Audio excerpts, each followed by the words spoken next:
Merci pour cet accueil chaleureux. Oui, effectivement, j'étais ici dans la région jusqu'à ma retraite il y a 1 an. Et là, je suis retourné dans la région de Zurich, dans mon village d'origine, à une vingtaine de kilomètres de Zurich. Et je commence à prendre un peu racine là-bas, mais ça me réjouit énormément de vous retrouver ici. Un peu le programme de ce que j'ai préparé. D'abord, une longue introduction, puis nous allons lire le passage que j'essaierai d'expliquer par la suite, et à la fin, j'aimerais lancer encore un appel assez long. 30 minutes, j'essaye.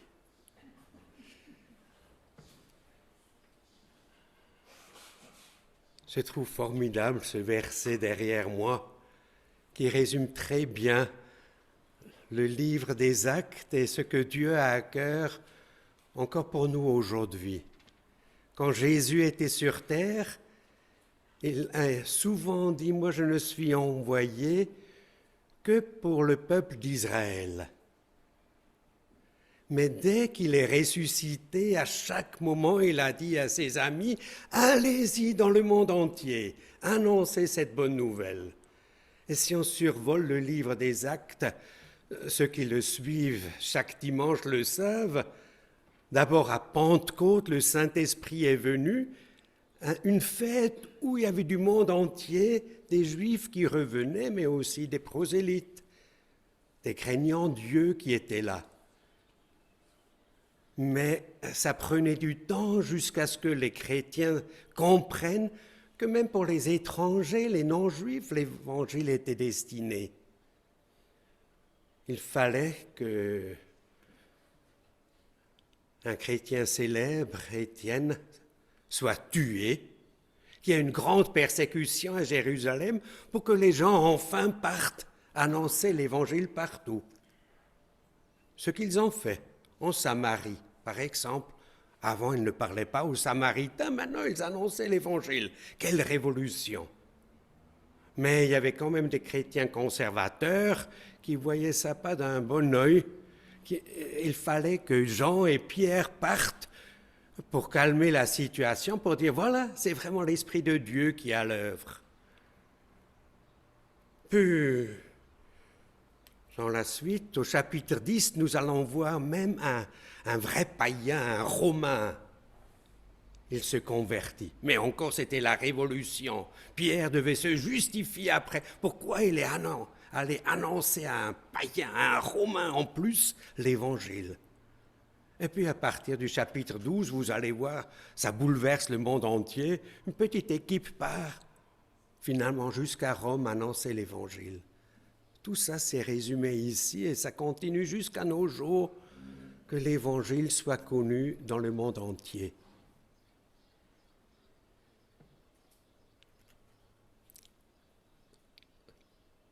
Normalement, je n'aime pas m'imaginer ce qui se passe au ciel. Mais pour aujourd'hui, j'ai fait une exception. Au risque de me tromper, mais je me suis fait inspirer un peu par le livre de Job, le premier chapitre, où on voit un peu le conseil de Dieu, ce qui se passe pour mieux comprendre après la maladie de Job. Et pour mieux comprendre le passage aujourd'hui, accompagnez-moi au conseil de Dieu. Imaginaire, bien sûr. Dieu, il dit à ses anges, vous avez vu ce monsieur riche de l'Éthiopie qui est venu adorer jusqu'à Jérusalem mon nom parce qu'il me craigne. De plus, il a investi beaucoup d'argent pour acheter la traduction en grec du livre d'Ésaïe. Il a acheté un rouleau manuscrit et il aimerait tellement connaître comment mieux s'approcher de Dieu aussi dans son pays. Comment faire pour qu'il comprenne l'Évangile? Parce que il n'y a plus de chrétiens à Jérusalem. Il y a la persécution. Ils sont tous partis suite au décès d'Étienne. Les anges, ils réfléchissent. Ils disent, oui, c'est compliqué parce que les apôtres, même s'ils sont des envoyés, mais c'est les seuls qui sont restés à Jérusalem, mais ils n'ont pas encore cette vision large. On le verrait dans les chapitres suivants. Mais il y a un certain Philippe, celui qui a parlé aux Samaritains, celui-là tu pourrais envoyer pour parler à ce monsieur de l'Éthiopie, ce haut fonctionnaire. Oui, mais comment faire? Parce que notre ami éthiopien, il a déjà quitté Jérusalem et il est en route de retour dans son pays. Ah, pas de problème. Tu lui envoies un ange, tu lui dis vas-y, et puis tu vas voir. Le même jour, il quitte, même à l'instant. Il part et il fait ce que tu veux. Fais un peu comme pour Marie. Là aussi, tu as envoyé un ange pour annoncer la naissance de Jésus. Envoie un ange, ça sera clair. Ça l'aidera à voir l'importance et ça aiderait aux chrétiens traditionnalistes que c'est vraiment toi qui as envoyé ce Philippe, parce qu'il avait un ange. Oui, mais maintenant, comment faire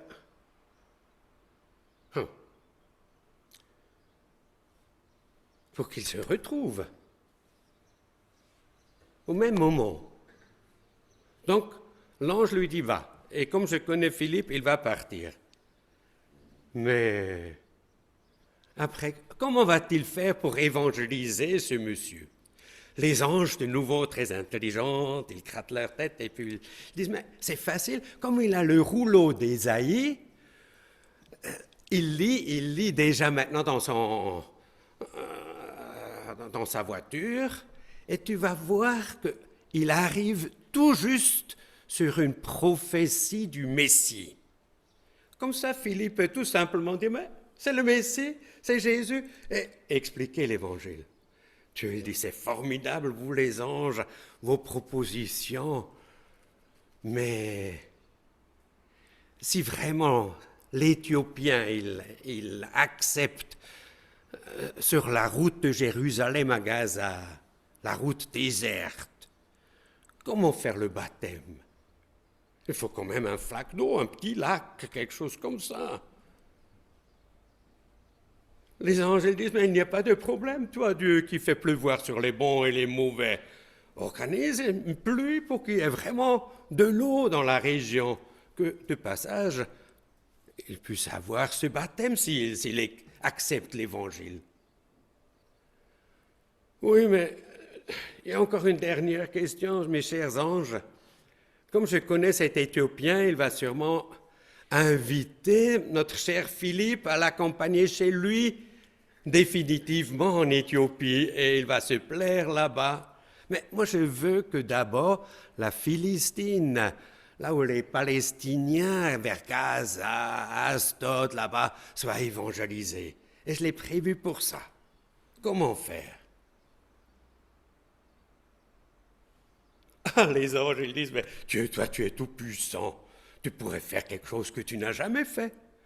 Tu le prends, un peu comme Élie et Enoch, tu les as enlevés à la mort, tu le prends et tu les descends dans une ville des Philistins. Comme ça, l'Éthiopien, il peut bien l'inviter, il n'y est plus. Donc, dans une seule journée, un peu plusieurs surprises, mais Dieu, il dit, vous les anges, vous m'avez bien conseillé. C'est ça qu'on va faire, allez-y à l'œuvre. Voilà, une journée où Philippe se laisse guider par Dieu.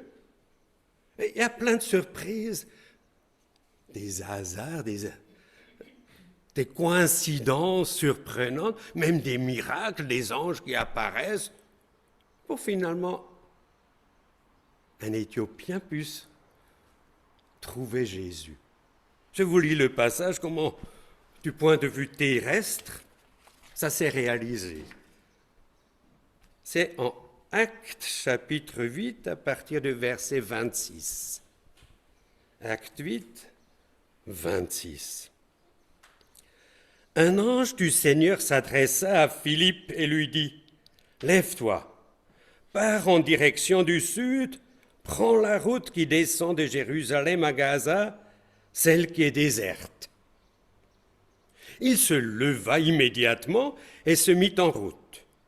Et voici qu'il rencontra un haut dignitaire éthiopien, administrateur des biens de Candace, reine d'Éthiopie. Cet homme était venu à Jérusalem pour adorer Dieu. Il était sur le chemin du retour et, assis dans son char, il lisait à haute voix un passage du prophète Ésaïe. L'Esprit dit à Philippe, « Avance jusqu'à ce char et marche à côté de lui. » Philippe courut et entendit l'Éthiopien lire dans le prophète Ésaïe. Alors, il lui demanda, « Comprends-tu ce que tu lis ?» « Comment pourrais-je, répondit-il, si je n'ai personne pour me l'expliquer ?» Et il invita Philippe à monter et s'asseoir à côté de lui. Or, il était en train de lire ce passage de l'Écriture. Comme un mouton qu'on conduit à l'abattoir, comme un agneau muet, devant ceux qui le tondent, il n'a pas dit un mot. Il a été humilié. Il n'a pas obtenu justice. Qui racontera sa descendance, car sa vie sur terre a été supprimée.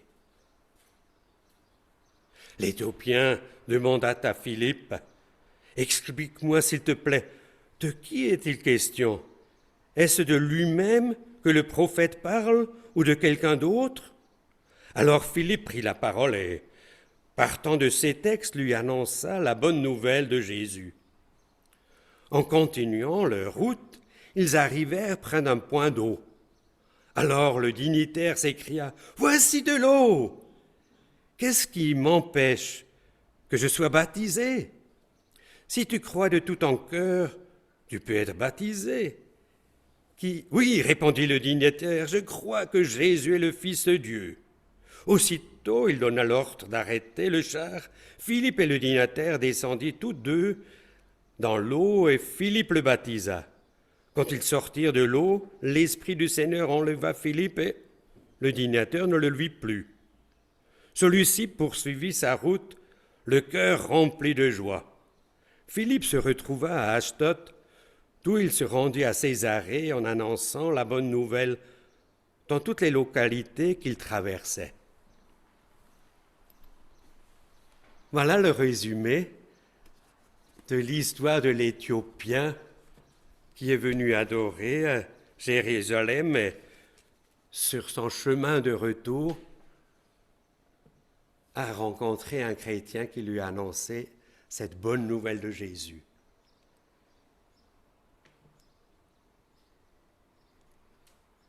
J'ai choisi comme titre de ce message « Se laisser guider par Dieu ». Un peu comme Philippe. Ce n'était pas un chrétien extraordinaire, un apôtre.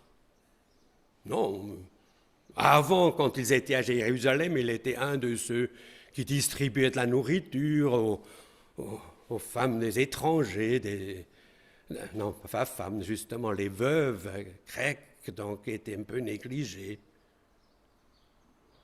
Son collègue Étienne, qui faisait la même chose, a été tué, donc lui, il partait aussi annoncer l'Évangile. Et il avait ce souci que Dieu puisse le guider, le diriger. Et je pense, chaque chrétien, il a ce désir. Même si ce n'est pas toujours si étonnant comme pour Philippe, mais Seigneur, j'aimerais bien aussi que tu m'utilises selon mes dons. En tout cas, ça ne serait rien pour moi de courir derrière un char. Avec mon asthme, je ne pourrais pas, mais il a trouvé d'autres tâches pour moi. Mais si nous voulons que Dieu nous guide, la première chose, il faut que nous obéissions à ce qu'il nous dit. Parce que l'ange lui a dit à Philippe, va vers la route déserte de Jérusalem à Gaza. Il ne lui a pas dit quoi faire. Qu'est-ce que je veux aller là-bas? Moi qui suis intelligent, je ne sais pas, mais qui me prend pour quelqu'un d'intelligent, j'aurais dit, mais qu'est-ce que je vais faire là-bas? Il fait chaud. Il y a des bandits le long de la route, on ne sait pas ce qui va m'arriver.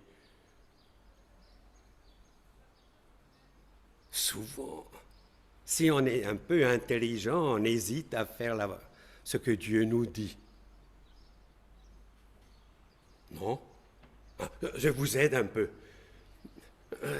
Quelques mois plus tôt, les disciples s'ennuyaient un peu après la résurrection de Jésus. Ils allaient faire la pêche. Toute la nuit, ils n'ont rien trouvé.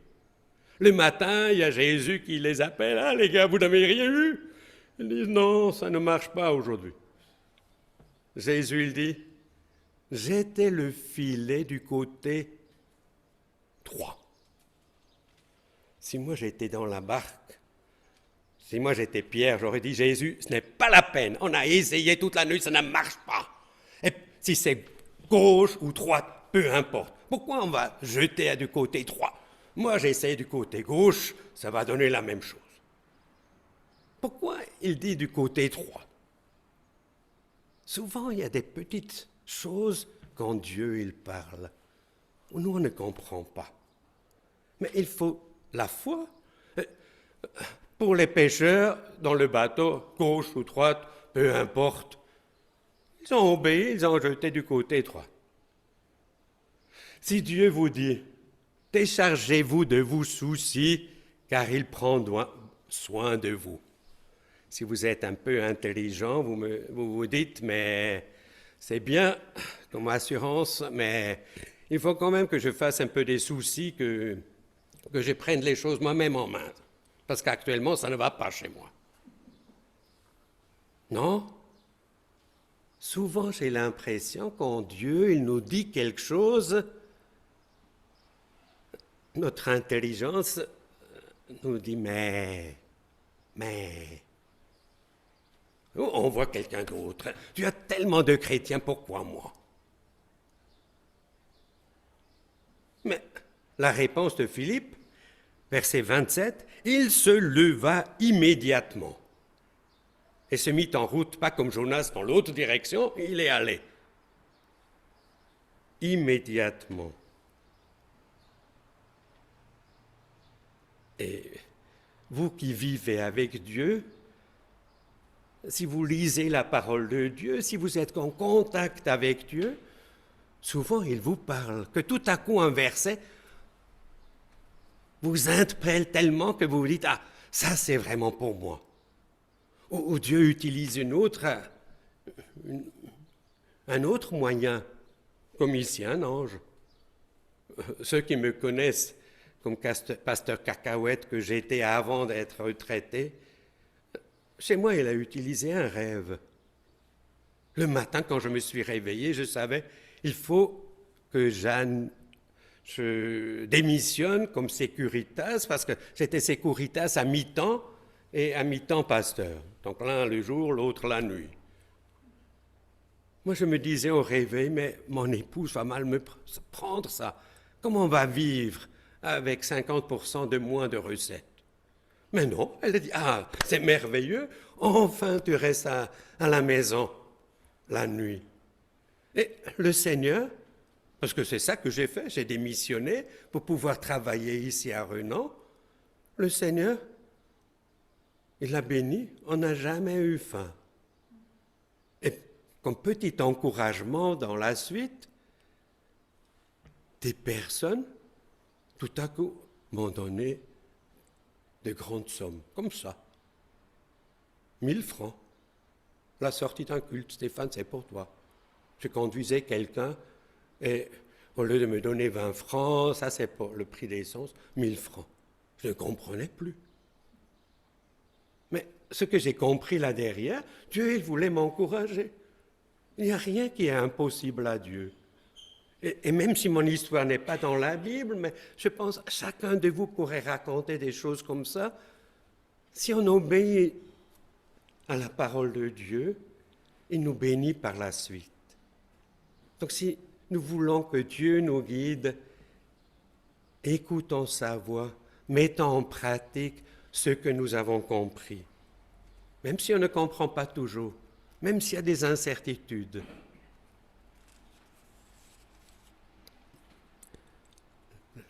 Le deuxième point qui m'a beaucoup touché, c'est le fait que Philippe a reconnu la situation préparée par Dieu. Parce qu'une fois qu'il était sur la route, Dieu, par son esprit, lui a dit, tu vois la Mercedes, non, la Rolls-Royce là devant, cours. Non, c'était un char, donc c'était pas si confortable. Cours derrière cette voiture et tu verras. Il court, et il veut dépasser, non pas dépasser, mais il se met à côté et commence à marcher, parce qu'en ce temps-là, avec les routes et puis les amortisseurs d'alors, ça ne filait pas vite. Et selon les habitudes d'alors, on lisait à haute voix, comme dans les écoles juives, encore de nos jours, chacun lit à haute voix.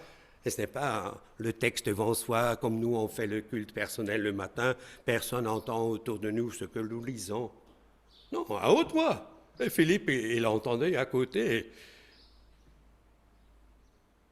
Il reconnaît la situation préparée. Voilà un monsieur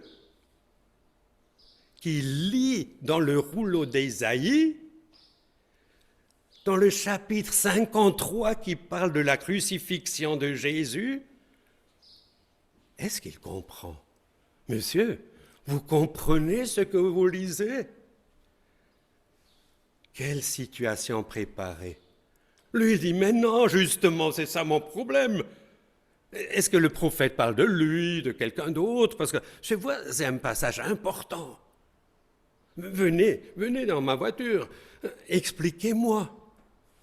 Et Philippe s'asseye à côté de lui, bien confortablement, chaise en cuir, je m'imagine, un peu, avec beaucoup de mousse en dessous, à cause de ces routes-là. Il reconnaît la situation préparée, comme au football, quelqu'un qui se trouve devant le but adversaire, qui reçoit un ballon sur la tête, et but! S'il n'avait pas reconnu cette situation préparée, il aurait parlé du beau temps d'abord. Monsieur, comment ça va? Mais votre voiture est formidable. Vous venez d'Éthiopie, c'est vers où l'Éthiopie? Ah, c'est le nord du Soudan actuel, ah bon? Mais vous avez des enfants, et puis...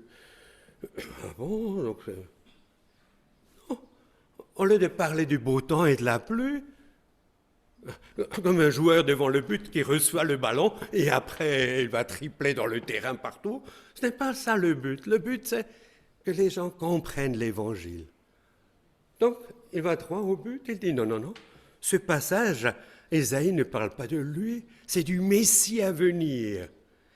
C'est lui qui viendra régner une fois dans le monde entier, mais d'abord, il doit souffrir. Et c'est ça qui s'est réalisé il y a quelques mois. Ce Messie est venu, il a fait tant de miracles. On était étonnés de tout ce qu'il a fait.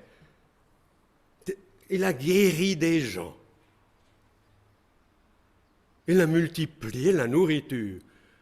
Il a fait tous les miracles possibles, mais une fois qu'ils l'ont arrêté, les chrétiens pensaient qu'il allait faire un miracle et descendre de la croix ou je ne sais pas quoi. Mais non, il n'a rien dit. Il s'est laissé frapper, mettre une couronne, bizarre sur sa tête, on l'a frappé et il saignait. Au lieu de se justifier parce qu'il n'a rien fait de mal, il est mort. Justement, comme vous avez vu à Jérusalem, le temple, ce n'est pas comme de nos jours les temples. C'est une vraie boucherie. On tuait les animaux pour demander pardon à Dieu pour les offenses. C'est un mouton qui mourait à la place de nous, les êtres humains. Et lui, Jésus, il a pris ça sur lui à notre place pour que nous puissions avoir contact avec ce Dieu tout-puissant. Si vous croyez en ce Jésus, vous aurez la vie éternelle. Tous vos péchés seront pardonnés. Vous recevrez le Saint-Esprit, elle vous guidera, vous dirigera, vous bénira. C'est la bonne nouvelle, l'évangile que je viens vous annoncer. Et il a sûrement encore beaucoup mieux expliqué que moi. Mais finalement, ce haut fonctionnaire, il a dit, mais celui qui croit en Jésus et qui est baptisé, il sera sauvé. Donc, je vois là devant un petit étang. Est-ce qu'on ne pourrait pas faire ce baptême? Parce que je suis sur la route, je ne peux pas suivre un long cours de baptême comme on le fait aujourd'hui. Comme à Pentecôte, le même jour, on a baptisé les 3000 à Jérusalem. Donc, qu'est-ce qui vous empêche de me baptiser? Vous n'êtes pas de pasteur diplômé, mais en ce temps-là, c'était facile. On mettait la parole de Dieu en pratique. Et ils se sont arrêtés, ils l'ont baptisé. Philippe a reconnu la situation bien préparée par Dieu. Et souvent, dans nos vies, on rencontre de telles situations, si on a les yeux ouverts. Des hasards qui ne sont pas des simples hasards. Donc, j'illustre de nouveau par mon passé ici à Renan. J'étais pasteur à mi-temps à Apple, au pied du Jura. Et au lieu de garder les immeubles la nuit, je venais à Renan annoncer l'Évangile à ma manière. J'essayais d'encourager les églises. Et chose étonnante, comme le Seigneur m'a envoyé, toutes les églises m'ont invité. C'était plus question de dénomination par-ci, dénomination par-là. C'était un envoyé de Dieu, un simple chrétien.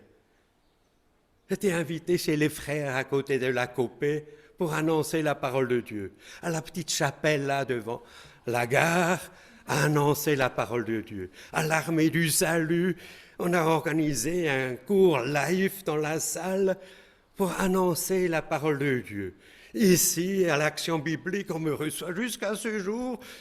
On a, par exemple, fait une action du calendrier dans toutes les boîtes à lettres à Renan. Et moi, j'avais le privilège, après, d'apporter ces calendriers dans toutes sortes de langues à ces personnes. Le Seigneur a ouvert les portes. Je trouve ça extraordinaire. Comme le Seigneur, il a préparé les situations. Il envoie, il prépare. Et de nouveau, Philippe, ce n'était pas un apôtre, c'était un chrétien ordinaire. Moi, je ne suis pas quelqu'un de spécial, un évangéliste qui pourrait dire, voilà, tout le nombre de personnes qui ont accepté le Seigneur grâce à moi. Non, je suis un simple chrétien, comme toi et moi. Reconnaissant les possibilités préparées par le Seigneur. Il nous guide, il prépare les situations. On ne voit pas toujours les discussions avec les anges au ciel, comment il arrange cela pour que justement la personne lise ce passage en Isaïe qui parle du Messie.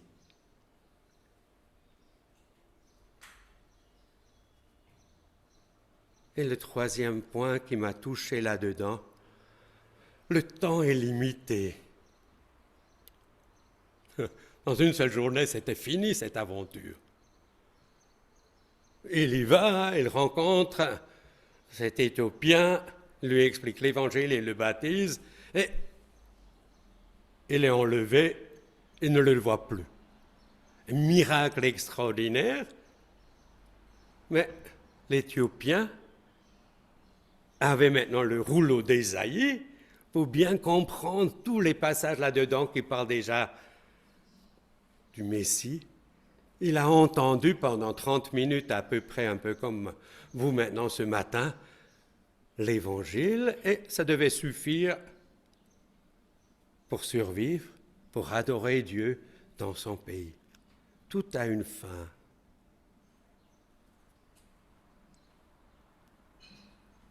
La même chose chez moi.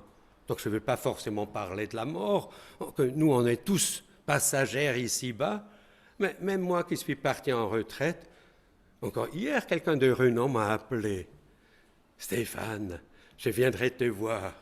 On m'a dit qu'au canton de Zurich les voitures sont moins chères. Je peux loger chez toi. Vous voyez, cette sorte d'amis. Mais c'est des amis. J'étais chez lui, je l'ai aidé à déménager, j'ai fait beaucoup de choses, mais voilà. Mais je ne suis plus à Renan. Il y a d'autres maintenant qui y sont. Tout a ses limites ici-bas. Donc laissons-nous guider par Dieu. Obéissons à sa parole, reconnaissons les situations préparées et laissons-nous avertir. Tout a sa fin. Ne reportons pas à demain. Je pourrais dire Amen maintenant, mais je vous ai dit, il y aura encore un petit supplément, un grand supplément. Parce que quand j'ai lu ce passage, je me disais, mais quand même, ce n'est pas par hasard que ça tombe sur moi. L'évangélisation d'un étranger que moi j'ai tellement à cœur. Dans mon village, il n'y a presque pas d'étrangers. Mais ici, à Renan, c'est la fête. Dans le passé, quelques-uns ici présents, il fallait se préparer longuement pour aller au loin annoncer à ceux qui n'ont pas la possibilité de connaître la parole de Dieu que Jésus est vivant, que Jésus est leur sauveur. Ils ont tout fait pour faire ce long voyage. En Asie, en Afrique. Et il y a un siècle, il y a beaucoup qui sont morts à cause de la malaria, quand on n'avait pas encore les médicaments. Mais vous avez compris que le temps a changé. Avant, c'était que les petits Suisses qui étaient à Renan et en Suisse. Mais il faut seulement regarder tous les drapeaux dans ces jours qui sont sur les balcons, devant les fenêtres. La Suisse, c'est le monde.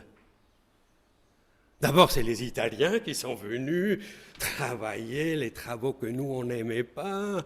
Après, les Portugais qui savent bien travailler aussi. Après, toute la liste des pays de l'ancienne Yougoslavie, maintenant de l'Iran, de l'Afghanistan, de l'Éthiopie. Du monde entier, ça vient ici. Et moi, j'ai souvent l'impression que nous, on ressemble un peu aux apôtres d'alors. Nous, on sait très bien comment faire, et puis on défend bien la parole de Dieu. Donc, dans mon village, où je me suis joint à l'église évangélique, ils viennent de vivre un schisme, une séparation. Les jeunes sont partis, les vieux sont encore là, et comme je suis vieux, je me suis joint aux vieux. Sujet principal, le pasteur prêchait pour les jeunes, ça ne disait rien aux vieux. L'adoration, c'était pour les jeunes, ça ne disait rien aux vieux. Mais au lieu d'annoncer la parole de Dieu, on se bat pour la parole, pour les futilités. Au lieu d'adorer Dieu dans la louange, on dit musique et ci, musique et ça. Et après, au lieu de prêcher pendant toute la semaine pour le pasteur, on dit le pasteur est nul. Non, ça vraiment, ça me dit rien. Mais est-ce qu'on est vraiment spirituel? Quand on adore Dieu, est-ce qu'on adore le ou est-ce qu'on se bat pour le style de musique? Et si dans notre village il y avait un pasteur parfait, mais nous les chrétiens ne prieraient pas pour ses messages. Mais justement parce que ça ne touche pas, on se commence à prier, Seigneur, utilise-le. Et même si c'est une petite phrase seulement qui me touche, que je puisse retenir cette phrase. Parle, Seigneur. Et on commence à prier. Et puis je me disais, voilà, comme je suis chez les vieux, en tant que vieux, ça c'est bien. Mais pendant le Covid, on avait ces films-là, on n'avait pas de vraie musique. La musique était réchauffée là, de l'Internet. Et vous savez ce que les vieux me disent? Ah, mais cette musique. Ah, avant, quand on avait les beaux vieux cantiques, c'était autrement. Mais maintenant, c'est toujours les mêmes lamentations. Mais la vision de Dieu, que les gens de notre village soient sauvés. Donc ils m'ont nommé tout de suite responsable de l'évangélisation. Donc, il y a un mois, on a ouvert notre local comme un restaurant, café, tous les mardis matins. C'est ouvert, on a une petite équipe. La semaine passée, j'ai distribué une centaine de flyers dans les boîtes aux lettres pour inviter les gens. Bien sûr, pas les flyers comme ça, parce que partout c'est marqué pas de pub, pas de pub, pas de pub. Donc il faut s'adapter. J'ai écrit une petite lettre, chers voisins, etc. On vous invite chaleureusement à notre café. On a mis ça sous enveloppe, une lettre dedans, et puis mardi, on va voir. C'est des gens qui viennent. On essaie à notre manière tout faire pour annoncer l'Évangile. Et vous ici, j'aimerais vraiment vous encourager à faire de même, à vous laisser guider par Dieu. Vous êtes en plein milieu où les gens ont souvent risqué leur vie pour traverser la mer Méditerranée, pour venir ici. C'est tellement international. Vous ne pensez pas que Dieu puisse vous ouvrir des portes comme il a ouvert à moi? Et maintenant, je parle d'autres portes. Je connaissais les 6 mosquées de Renan de l'intérieur. J'ai été souvent discuter avec eux, ou plutôt, comme Philippe, poser des questions. Parce que on discute d'une certaine manière, ça fait un mur, mais qu'est-ce que le Coran dit du prophète Issa? Voilà, donc j'ai appris un peu, il ne faut pas parler de Jésus, prophète Issa. Est-ce qu'il y a beaucoup dans le Coran qui soit sans péché? Ah, ça, je ne sais pas, il faut que je demande l'imam. Ah oui, c'est Issa. Il n'y a aucun péché qui est raconté de lui.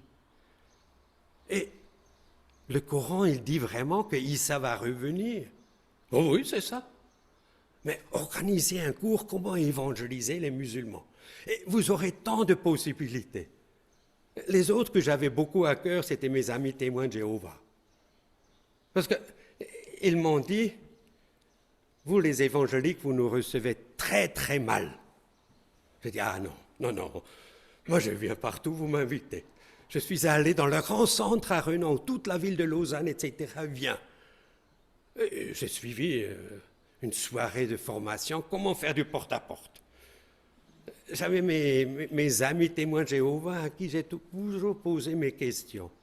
Vous dites que Jésus va revenir et régner pendant le règne de 1000 ans. Et pourtant, la Bible dit que Jéhovah règne pour toujours. Comment c'est possible? Jésus règne ou Jéhovah qui règne? Ils ne m'ont pas encore répondu à ma question. Vous avez le champ missionnaire devant vous. Ce n'est plus comme dans le passé où c'était les spécialistes qui partaient au loin. Le monde entier est venu ici à Renan. Mais commencez un groupe parmi les Turcs, un groupe biblique. Ils ont 2 mosquées ici à Renan. Turquie du Nord, les 2 familles qui ont ces 2 mosquées. Mais ne dites pas la terre est dure, le terrain est dur. Si quelqu'un pourrait le dire, c'est Philippe, parce que son collègue Étienne venait d'être lapidé. Non, pas comme ça, mais c'était fini. Ils devaient tous quitter Jérusalem. Ça, c'était dur, mais si aujourd'hui on fait une erreur et on dit à un musulman, Jésus est fils de Dieu, donc il ne va plus nous saluer parce qu'il comprend mal, mais on ne va pas nous tuer. Mais dans leur pays, là, ça serait autrement. Donc, mon message à la fin, laissez-vous guider par Dieu. Ayez les yeux ouverts pour le royaume de Dieu ici à Renan et les alentours. Il a donné à chacun au moins un talent. Il y a d'autres qui en ont même 2, il y a d'autres qui ont 5 talents, qui sont surdoués. Mais laissez-vous guider. Peut-être il ne vous enverrait pas un ange cet après-midi, mais une voisine qui vous invite à boire un thé. Et pendant que vous buvez tranquillement votre thé, vous lui posez la question, mais tu crois aussi en Dieu? Ah oui, moi je suis musulmane convaincue. Et les musulmans aiment tellement parler de Dieu, déjà vous êtes au sujet. Le terrain n'est pas dur. Il faut savoir annoncer la bonne nouvelle, se laisser guider. Le pasteur Cacahuète n'est plus à Renan, mais vous êtes nombreux ici, êtes des flambeaux, des lumières de Jésus. Laissez-vous guider par Dieu. Écoutez sa parole et obéissez. Reconnaissez les situations préparées par Dieu et pensez-y, le temps est court. J'aimerais prier. Seigneur Jésus, je te remercie beaucoup de ce que toi tu as à cœur que ton évangile soit connu dans le monde entier. En ce temps-là, c'était le combat. Si vraiment les Samaritains pouvaient l'accepter, plus tard, si de vrais païens pouvaient l'accepter. Et de nos jours, c'est tellement clair, l'évangile est pour tout le monde. De nos jours, c'est tellement facile, le monde entier à nos portes, dans nos immeubles. Seigneur, montre à chacun de nous, selon les possibilités que tu nous donnes, pas comme un immense fardeau, comme un stress que tu mets sur nous, mais comme un privilège de pouvoir annoncer ta bonne nouvelle, que le Dieu créateur du monde entier s'intéresse à chacun de nos voisins. Il aimerait le rencontrer. Il aimerait qu'il ait un contact personnel avec lui, par la prière, par son esprit. Utilise-nous, guide-nous, Seigneur, au nom de Jésus. Amen.